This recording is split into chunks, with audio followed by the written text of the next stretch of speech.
Welcome everyone, welcome to second day of our conference, and I hope the keynote talk will sort of get us to a good start. And our keynote today in the morning is Lucy Crompton-Reid, who's the Chief Executive of Wikimedia United Kingdom. And I wanted to say that I'm very happy for two reasons to have this talk. One is, for me personally, Wikipedia is the most important open project in the world. I don't want to check whether you agree or not, maybe the views are varied, but I think I even forget how important it is. You know, it's an exemplary project that really I think is the biggest open community. It's maybe the biggest open education project, although we very rarely think about it that way, I think. I'm not sure too many people would say Wikipedia is an open educational resource. I at least haven't heard it said that way. So, which brings me to the second point. There are very interesting issues Wikipedia is now working through, and I know Lucy is involved in that.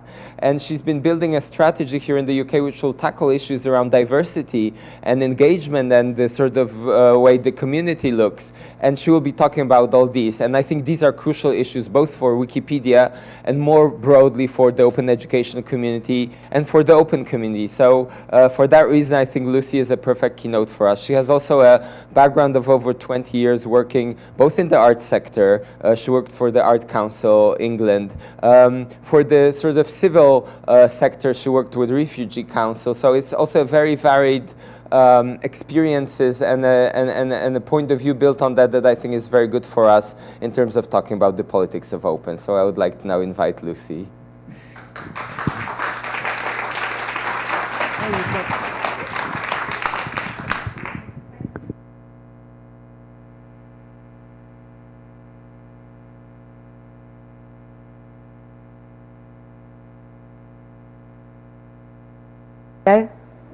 That is magic. I would just like to say that I was at the social evening last night, and I have to stand up here and do this. So if all you have to do is sit and stay awake with your coffee, then I think you've got off lightly. But I just need to slip through get my opening slide. Thank you. Sorry. I'm not very technical, but don't tell anyone, please. So I would just like to thank Josie and Alec. Alec has basically made my point that I'm going to stretch over 30 minutes in 30 seconds. So actually, you could just get on with your email, catching up on Facebook, Twitter. He said it all, and I'm just sort of doing the padding now, essentially. But I did want to say thank you for inviting me here today. I do feel hugely honoured and privileged to be talking to all of you. I was really inspired by Maha and Diana's keynote speeches yesterday, which brought very different perspectives and practices. And mine is different again, almost as if by design. But I generally come to these kind of events, whether or not I'm speaking, feeling like a bit of an imposter as neither a technologist nor an academic. And both of those things, I'm sure, will become clear throughout my speech. But I've been struck this year at the conference by not only the tremendous passion and commitment that the people here bring to the subject of open, and quite often it seems to me actually in the face of some resistance or even opposition from their own institutions. But I've also been struck by the really wide lens with which the conference organisers and programmers have approached the topic of open educational resources. Is there a bit of feedback? Would I be better with the handheld, do you think? I just want to make sure everyone can hear me. Okay, fine. So some of the sub-themes this year include local, national, and international. I'm giving up. Sorry, guys.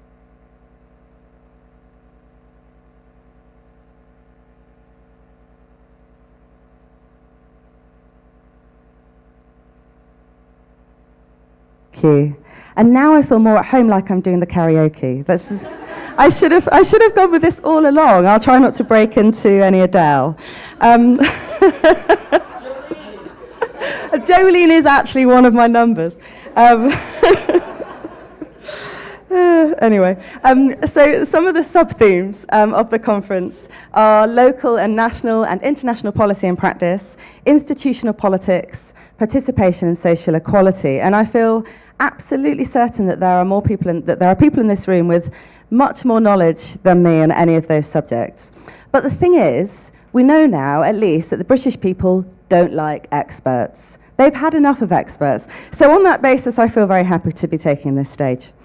I feel when Josie asked me to give the keynote, because I like to think about the big picture, I thought, well, that's really, really exciting, I can do that. And then I thought, oh, wow, the big picture at the moment, not so good. And I was a bit overwhelmed by the sort of darkness and complexity of what's going on at the moment. It can feel like politics is in chaos, truth is a chimera, and social equality, to me, feels like it's further away than ever. But I was reminded yesterday in the sessions that I was in and by the speeches that were made that actually the people gathered here at this conference are all here because we think that education can make the world a better place, and that we think everybody deserves to have access to high-quality educational opportunities, and that those opportunities are underpinned by and supported by open educational resources. So I believe, and this is the point that I'm going to make, that Wikimedia can play a really significant role in achieving those goals, and that actually working together we can create a better world through open knowledge, addressing systemic bias and empowering learners. So I'm going to talk today a little bit about Wikipedia. I think you'll probably all know a little bit about it, but I want to unpick that a little bit in terms of the way in which learners can engage with open knowledge and develop digital literacy through Wikipedia and the other Wikimedia projects. I'm going to talk a bit about the work that Wikimedia UK does to support learners and educators, and also, as Alec alluded to, the work that we're trying to do to build an inclusive online community and to address systemic bias, and particularly to close the gender gap. And if we have time, I'm going to talk a little bit about how you might get involved in that process, but I'm going to see how I go. As a word of caution to myself, really, I was really struck by some of the things that Maha was saying about the dominant forms of knowledge and the privilege that entails, and that for some people, opening up content, engaging online is a much, much riskier activity than for others. And I realise that I absolutely bring my privilege to this talk. So if that feels really striking to you, then please tell me and say, you need to look at this through a different lens, and I will definitely try to do that.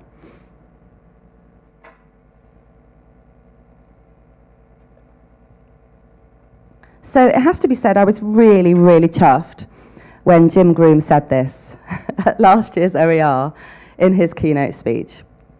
Wikipedia is the greatest open educational resource of all time. And the fact that Jim said it last year means that I don't have to. Regardless of whether you agree with that, it is certainly a very, very visible and mainstream open project. And it is generally considered to be one of the most influential sources of information in the world.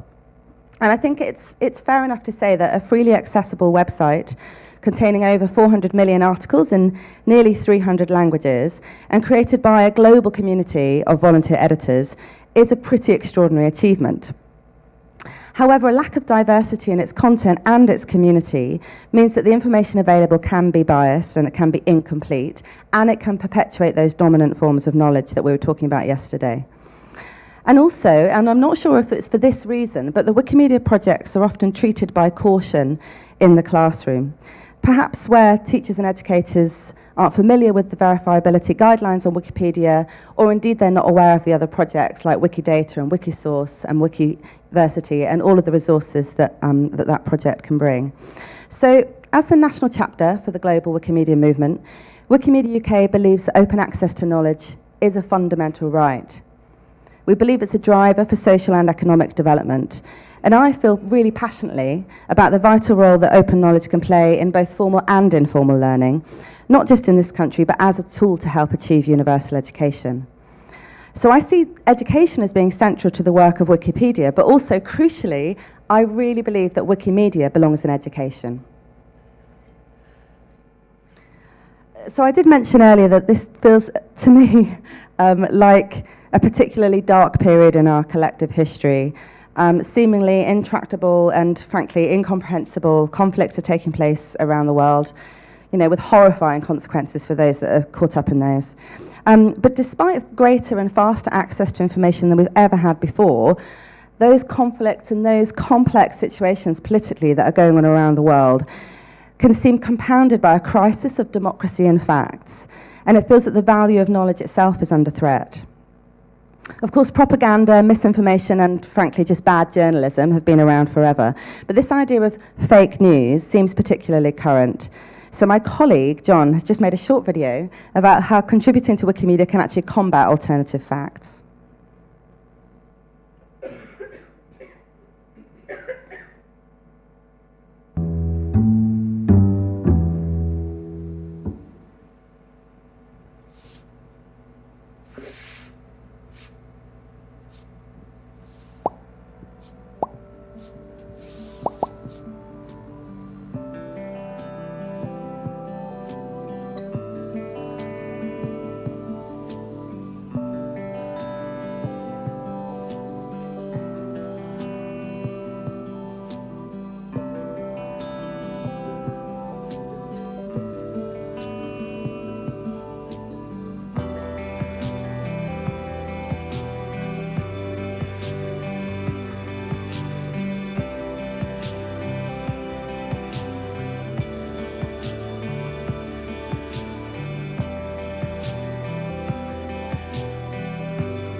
Excellent, that worked.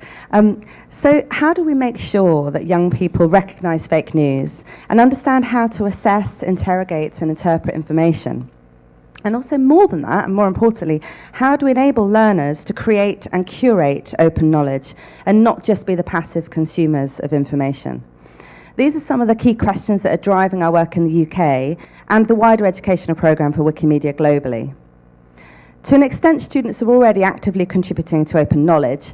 In North America alone, they have contributed 25 million words to Wikipedia. And in April 2016, 6% of the science content created on Wikipedia was contributed by students participating in the Wikipedia in the Classroom programme in the United States and Canada. Oh.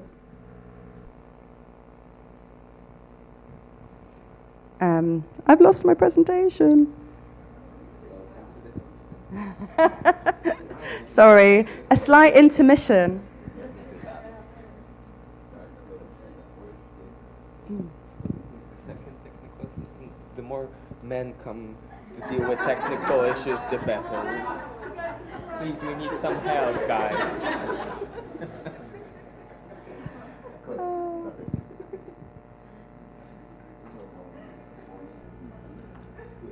What was I saying about closing the gender gap?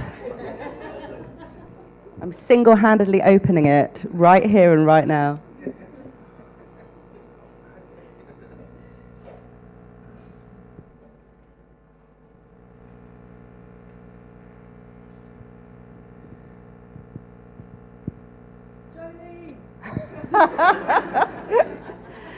Thank you. Yes, that was where I was. Thank you so much, Martin. I'm really sorry for the technical problems. So what I hope is starting to become clear, in case you're still wondering why someone from Wikipedia has been given a keynote at the OER conference. Education is really central to our strategy at Wikimedia UK, and we want to develop Wikimedia as a tool for teaching and learning and support learners to effectively engage with and understand open knowledge. So we're working in partnership with the formal education sector in a number of ways. We're supporting a programme called Wikipedia in the Classroom. And that's an established model of engaging undergraduates in editing Wikipedia within their subject specialisms. It leads to a range of learning outcomes, but it also enriches the encyclopedia with new content. We're deepening our relationship with the research community as well, particularly at Oxford University through our Wikimedian in residence, Martin Poulter, who's here, who's recently collaborated with the Voltaire Foundation and ArcSci 2020, amongst others. And we're developing a community of practice, bringing together educators who are working with Wikimedia and Wikimedians working in education. And no, those are not necessarily the same thing. We're also starting to work with younger students, and we're particularly pleased to be part of Stirling University's Life in Data project. And that's mapping how data literacy is understood and fostered in the education sector in Scotland, what that means for future policy, and what the best ways are to encourage the development of a creative and inclusive Scottish data community. So Wikimedia, of course, is an open knowledge movement, and actually I've been having some of these conversations with other people in the movement over the weekend, last weekend in Berlin for the annual Wikimedia conference. Because to me, the real value and benefit of open knowledge lies in people being able to understand it, to engage it, to navigate it, and to contribute it. So Wikimedia and the other Wikimedia projects can enable learners to critically evaluate and engage with knowledge and information, develop digital information and data literacy skills. It can be a useful tool in improving digital practice in an academic context through critical thinking and the study of bias, translation, plagiarism, and many other aspects that are involved in researching, writing, and referencing encyclopedic content. In contributing to Wikipedia, students make the leap from passive learning to an active expression of knowledge. They're rephrasing and they're revising their own understanding of the subject as they work, and they're making it their own. They're also sharing that with the wider world, and I think a huge amount of satisfaction comes from that. Also, working with other Wikimedia projects can be a really interesting learning experience for students. Stefan Lutschinger, who's Associate Lecturer in Digital Publishing at Middlesex University and who may be in the audience, he describes Wikidata as a resource that enables undergraduates to understand the architecture and the anatomy of data. Stefan's actually a fantastic champion for Wikimedia, and he has been running a module at Middlesex University for 3 years, which has been hugely successful, and he's now trying to make Wikipedia editing a mandatory part of the curriculum for every Middlesex first-year student because he recognises the huge amount of skills that it brings and that helps to develop. In the UK, we supported over 500 learners last year through Wikipedia in the Classroom, and they contributed over 5,000 hours of their time to the encyclopedia. And that included students at Edinburgh, Middlesex, Portsmouth, Queen Mary, University of London, and Warwick. And from this year, we haven't done this before in a very structured way, but from this year, we'll be assessing the digital literacy skills development of those students. Melissa Heighton, who I'm sure many of you know, and who gave one of the keynotes at last year's conference, she gave a keynote speech at Wikimedia UK's Education Summit at Middlesex in February. And this is the quote that I really like from that, which is both that the work has improved the quantity and the quality of open knowledge, but also it leads into discussions about the privilege and geography of knowledge. And for me, that's really powerful. Just before I go on to talk about how we're building a diverse community in the UK, I'm going to include some other quotes from students and educators around the world who've participated in editing Wikipedia.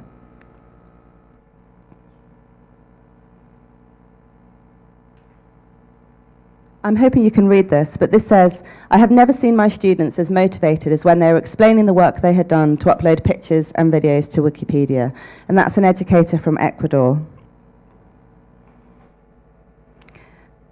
I actually find this quote really moving, and this is a student in Brazil who says, "We contribute so that these people are not forgotten." And this is from a student in Armenia who says that Wikicamps and Wikipedia have changed her whole life for the better. "I won't stop editing Wikipedia because I want to have my contribution in the development of Armenian science and education."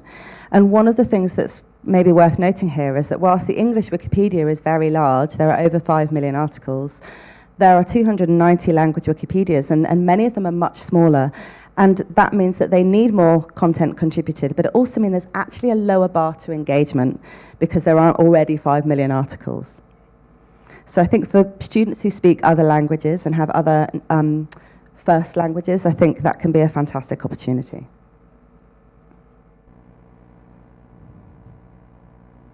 And this is a student from Alberta in Canada, and draws on the idea that editing for Wikipedia means that you're sharing information with someone else. And you're not just writing an essay that a tutor is going to mark, you're actually putting it up there. I wasn't planning to do this, I think I've got time, just to share a small case study from Edinburgh, where 38 or 39 reproductive biology students who happened to all be female, which I find quite striking. But they were trained in editing Wikipedia, and one of the students wrote an article on a particular form of cancer called serous carcinoma, which apparently is a cancer that occurs in the ovaries. And it wasn't on the encyclopedia, so actually she's done a huge service in putting that information online, because we know that lots of people, when they're diagnosed with things, check Wikipedia first before going to other sites. And that's already been seen by thousands of people. So Melissa's quote really, I felt, would lead me into a conversation about diversity and inclusion. And this is actually one of our strategic goals at Wikimedia UK, which is to increase the quality and quantity of subjects that are underrepresented on Wikimedia. I quite often talk about the gender gap, and I will be discussing that today, but not in a huge amount of detail. But you may be aware that less than 17% of biographies on the English Wikipedia are about women, and that around 15% of Wikipedia editors are women.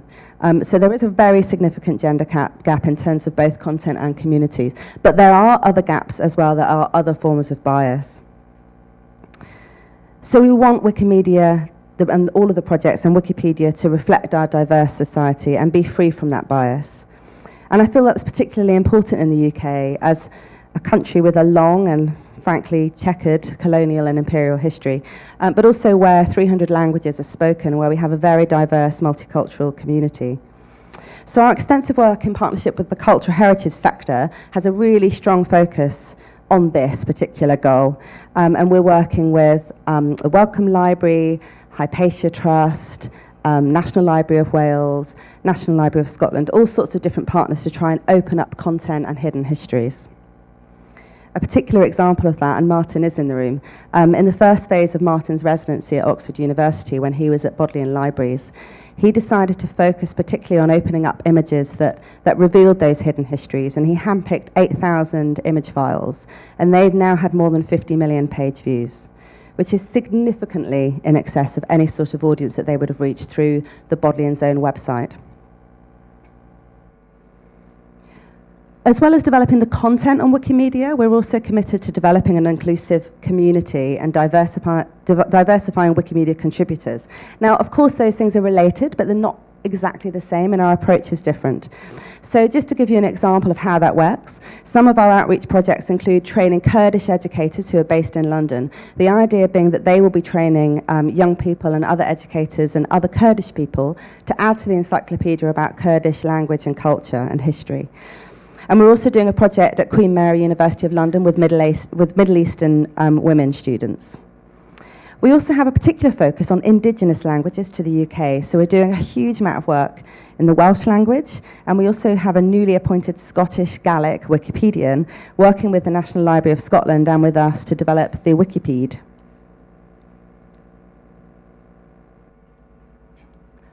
I've talked a little bit about the gender gap already, and this is quite a significant piece of work, not just for Wikimedia UK, but for the whole Wikimedia community.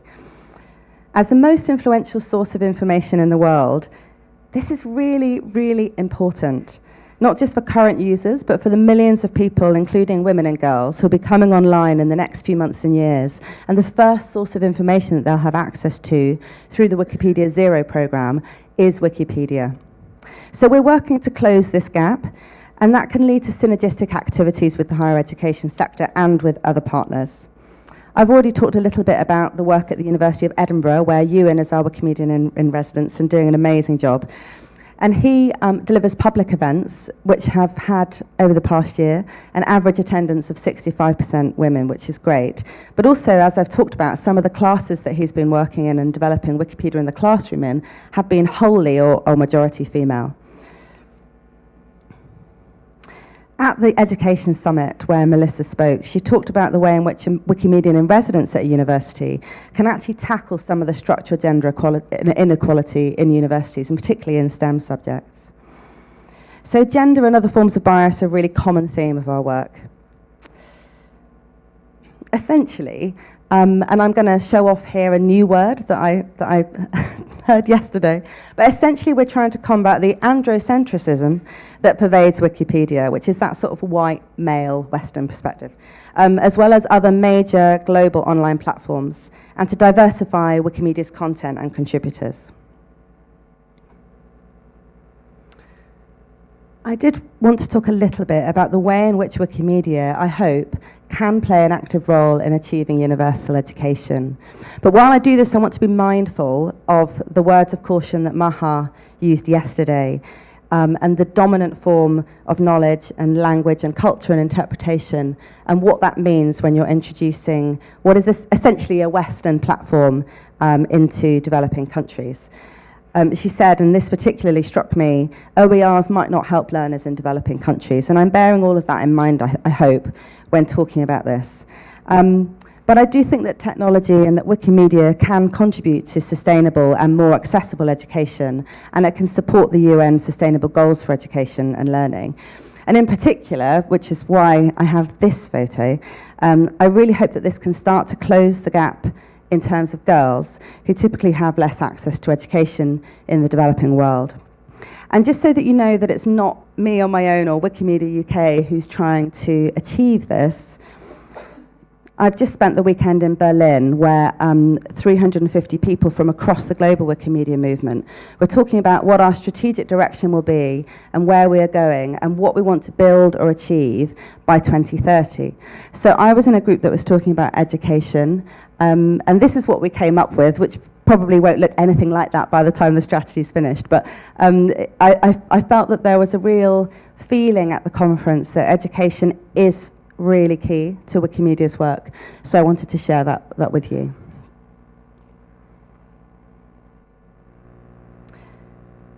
I'm conscious that I don't have very much time left. Okay, cool. So I just wanted to move into talking quite briefly, possibly, about our advocacy work at Wikimedia UK. Our mission is to support and advocate for the development of open knowledge.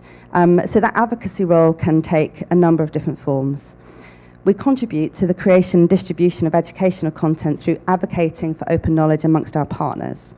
And in particular, our Wikimedians in residence, and I've mentioned a couple of them, they really act as change makers within those host institutions. They advocate for open knowledge, and they support and facilitate new practice. We're actively involved in sector-level initiatives to open up resources and to embed the principles of open at a policy level, for example, with UK funders and with scholarly publishers. And we also advocate for changes to public policy and legislation that support free and open access to educational resources. We try and promote public understanding of the role of open knowledge. And it's also really, really important for us to create ambassadors and champions for our work. And some of those amazing ambassadors for our work are in this room today. But there are some issues with advocating for open knowledge. And this is why I think that actually being open and advocating for open is in some ways a political act. There is a bit of a conflation of open and privacy issues within the general public, and we need to be really clear that actually these two things are very different issues. I also think that the mainstreaming of neoliberalism and the idea of market forces being king is actually in real conflict with what we're trying to do here. And that the open movement is challenging the idea that everything should be commercial. And it's a realization of the idea that at least some things aren't owned by individuals, but by the collective commons. In some ways, and certainly in some states and regimes and countries, being open absolutely is a political act. And even making the sort of speech that I'm making would be to jeopardize one's own personal safety. And I feel hugely privileged that I'm not in that situation. The proposed new framework for copyright within the single digital market, I'm not going to go into in any detail, but that is a really, really bad thing for education and for the open movement more broadly. So I'm working quite closely with my European colleagues to advocate at the EU level for changes to that document. When I first joined Wikimedia UK, which was about 18 months ago, I talked to lots of people and I was trying to find out what they felt and why they were passionate and what they thought was interesting about our work. And I remember a conversation that I had with a volunteer, and he said to me, Wikipedia is everything that we were told the internet could be. And I still think that that is true, and I think it has the potential to do that. But I think we can't do that alone. We have to do that working with other sectors. And the education sector is such an important part of that.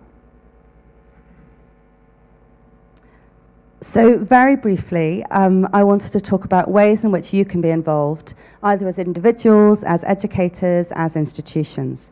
The first thing, and I have to say this, is a bit of a plug. You can become a member of Wikimedia UK for a mere £5 a year as an individual, or £100 for institutional membership. And that actually gives you access to grants and certain other benefits as well. We keep that fee very, very low so that it's a pretty accessible platform, we hope.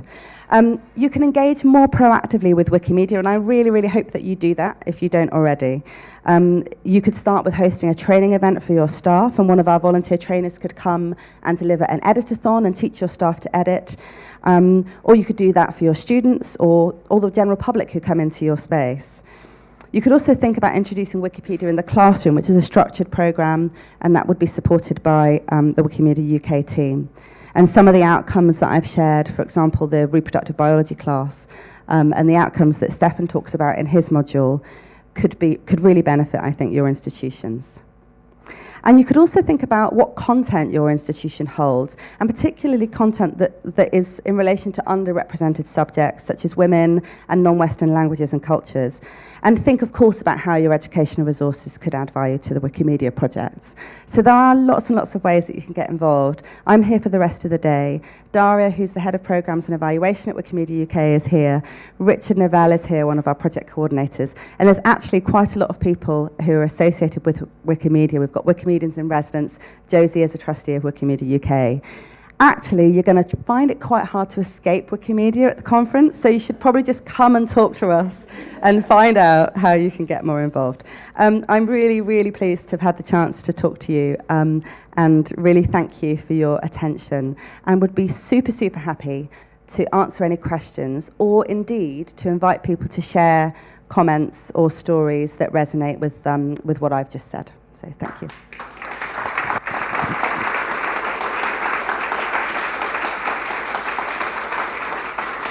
Thank you. I think there is a question right at the back. Do you need a mic? Right at the back.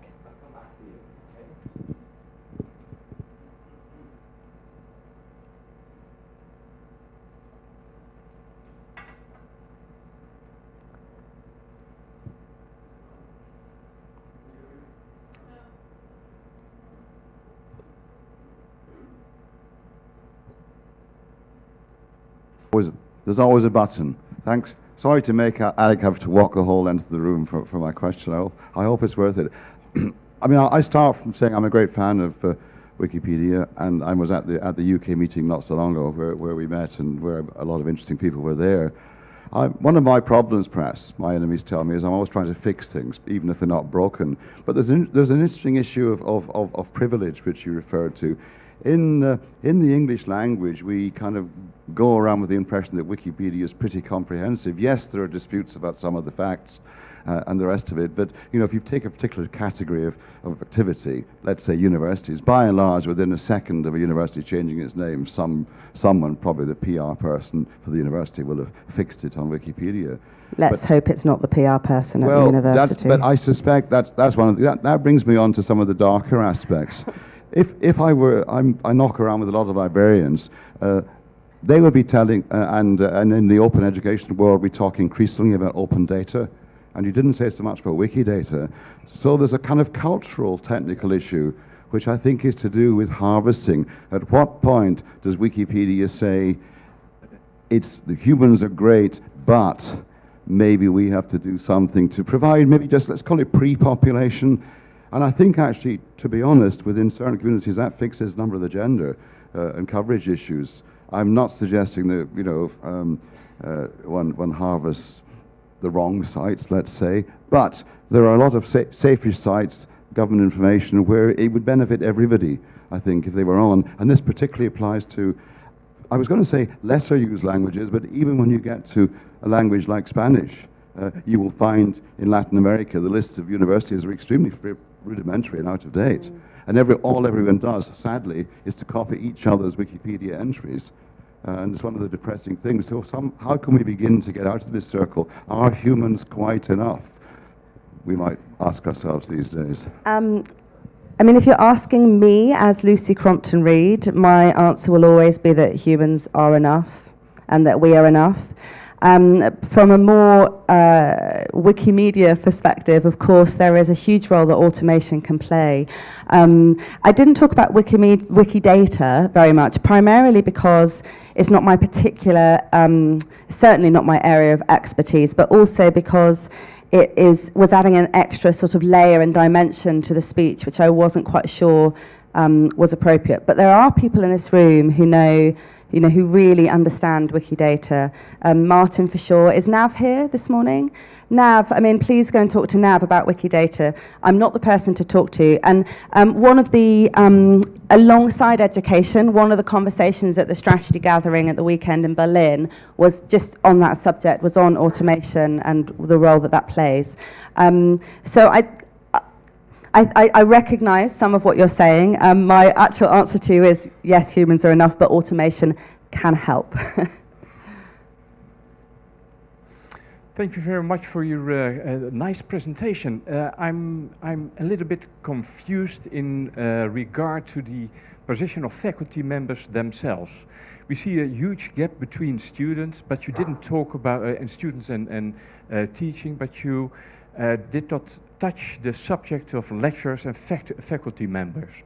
Do you have nice examples of really a faculty incorporating Wikimedia within their program and in a structured way? Because I think that will be very meaningful for us to understand how we can use it and how we can incorporate it, because there's a huge gap between students and what faculty think about using Wikimedia in general, and I think that gap should be closed very soon, because otherwise we won't use it as faculty members. I mean, I completely agree. There are a few examples. In Edinburgh, the Translation Studies department, and particularly a lecturer called Hepzibah Israel, has been really involved, and she's been running those courses with support from a Wikimedian, and that's been really successful. And one of the things that Ewan has noted in observing what's happened on that course is that enabling students to really sort of take ownership of what they were doing has made a huge difference. And what they've been doing is translating, let me get this right, translating into different languages. So they're not always using English. It's sort of from one language to another language, and that helps to populate some of the smaller language Wikipedias as well. Stefan Lutschinger, who I've mentioned, has been doing amazing work over the past 3 years and is really embedding Wikipedia in his institution. There are some other examples, but I think that's one of the things we have to point you to, some of those resources and case studies, and get better at sharing that practice as well. Melissa? No, it's me. Oh, sorry, Francis. Hi, Lucy. Thanks very much for an excellent and informative talk. And unfortunately, I, like Paul, don't really have a question, but I've got an answer to Paul, actually, to encourage Even Paul better. and anyone else in the room to attend the Wikimedia UK AGM, where I attended a most excellent free workshop on Wikidata last year. So get involved. I think it's a good idea. Thank you. That's on Saturday, the 15th of July this year, and it'll be in London. Thanks, Francis. I was going to just say something about faculty skills, which is that at Edinburgh we do the training about using Wikipedia, and that's equally open to students and faculty. Many faculty have attended and had just as much of a training need as the students, and a lot of what has been added, as information has been added as a result of the residency at Edinburgh, which is a significant chunk of coverage, has been added by faculty. Thinking about their expertise in particular areas, as well as what they want their students to learn about being an intellectual, a public intellectual, and the role that certainly the big research institutions have in terms of knowledge creation and public engagement with our research. Thank you. I can see one more question from Yuran. Any more people? Okay, so I'll collect 1, 2, 3. and then probably we'll need to finish, right? It might be 4, I think. Or 4, okay. Sorry.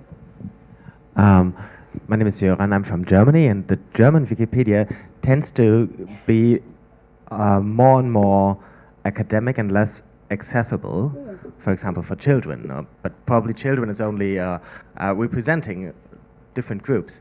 And in Germany, there was a project, or there still is a project going on, the Klexikon, which is Wikipedia for children. And I know in English there's the simple English version, but I don't know if it's really very much alive. And I wonder if this could be a question for the longer term, if the accessibility tends to be a huge problem, and maybe there will be fragmentation between different versions, or is it, I don't know, what's your opinion on it? I'm not quite sure. I mean, I totally agree with you that accessibility has to be factored in. And I guess, you know, in terms of, I can't talk about the German encyclopedia because I don't speak German, but in terms of the English Wikipedia, I guess it's striking that balance between being accessible and using an encyclopedic sort of neutral tone of voice, but also presenting in a measured way the different sides and debates of an argument. So I'm not quite sure what the solution is. I really want school children to be able to learn from Wikimedia and not feel that it's an intimidating academic place. I mean, that I think is its role. So if we're going to down a route that isn't helpful to the readers and users, then of course we absolutely have to think about that, and maybe that's something I can feed into the strategy process as well. Catherine, I think, is next. Thank you so much. Completely inspired by your presentation, and thank you. I'm going to share it widely with some people back at my institution. Just in response to the person who was looking for models about, you know, doing this with students, my advice is just do it. I read one article in 2010 about building legacy with Wikipedia that was in the US from Washington, D.C. with primary school students, and started doing it then. And I just looked last week, and the first assignment I think that I tried with students was in 2010, and that article has had hundreds of edits, and just do it. Thank you, that's great.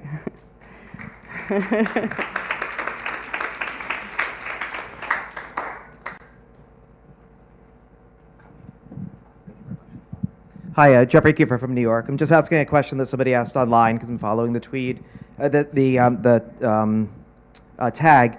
And the question was, what's the difference between Wikimedia and Wikipedia? Yep. Especially because you use both of them so interchangeably. I do. I'm sorry. Thanks. So Wikipedia is a website, and it's a product.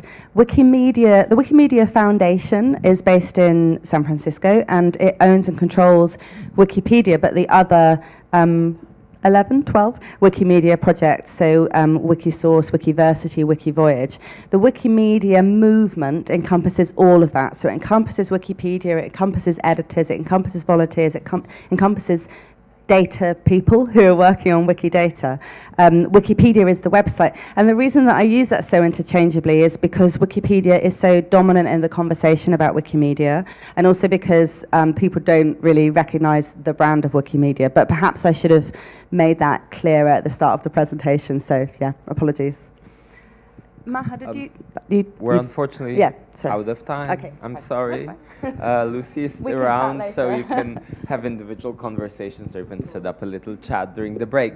Thank you very much, Lucy. It was inspiring to hear how Wikipedia tackles open education. Thank you. And now we have